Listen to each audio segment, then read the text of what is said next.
Saint Francis का एक दिन। नई सुबह होने को थी। सेंट फ्रांसिस उठे। उन्होंने अपनी उंगलियों, बाहों और पैरों को फैलाया। उन्होंने अद्भुत दिन के लिए अच्छे भगवान की प्रशंसा की। फिर जैसा कि उनकी परंपरा थी, वे प्रार्थना करने के लिए घुटने टेक दिए। दूर में एक मुर्गा बांग दे रहा था। मानो कोई बात थी जो फ्रांसिस को पता होनी चाहिए थी। एक गौरैया उसके पास आई और फिर उसने एक ऐसे तरीके से उड़ान भरी जिससे फ्रांसिस को दिन के बारे में पता चल गया। इस चैपल की मरम्मत के हमारे काम के बजाय प्रभु ने आज सुझाव दिया कि मैं यात्रा करूं। मैं अपने साथ एक भाई को शिक्षा देने के लिए ले जाऊंगा। फिर हम गांव चलेंगे और वहां हम प्रचार करेंगे। उन्होंने अपनी इच्छा बाकी साधुओं के साथ साझा की और फिलिप द लॉन्ग ने अपना हाथ उस तरफ उठा लिया। वह उनके प्रचार के विचार से बहुत उत्साहित थे। उन्होंने कल्पना की कि वे जल्द ही किस महिमा को प्राप्त करने वाले थे।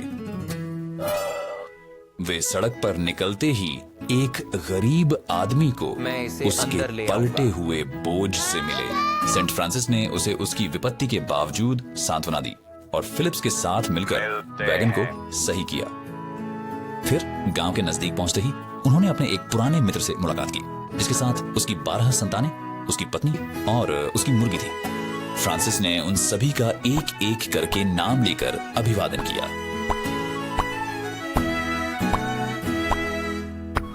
जबकि पत्नी ने फिलिप को एक गर्मा गर्म बन पेश किया। उन्होंने उन्हें अपना आशीर्वाद दिया और नगर की ओर चल दिए। फिलिप ने अपनी सूर्य घड़ी की ओर देखा और भ्रूभंग करने लगे। उन्होंने एक पेड़ पर फंसी छोटी बिल्ली को बचाया। उन्होंने एक लंगड़े कुत्ते को खाना खिलाया और फिर उसकी घुटने पर पट्टी बांध दी। उन्होंने एक अंधे व्यक्ति के लिए गाना गाया और उसे हंसने पर मजबूर कर दिया। उन्होंने फार्मर ब्राउन की मदद से एक बछड़े की डिलीवरी करवाई।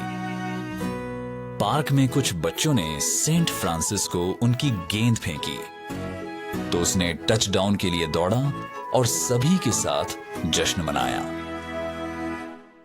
साए लंबे होते गए जैसे सूरज अस्त होने लगा और घर वापसी के रास्ते में आप फिलिप की चिंता सुन सकते थे।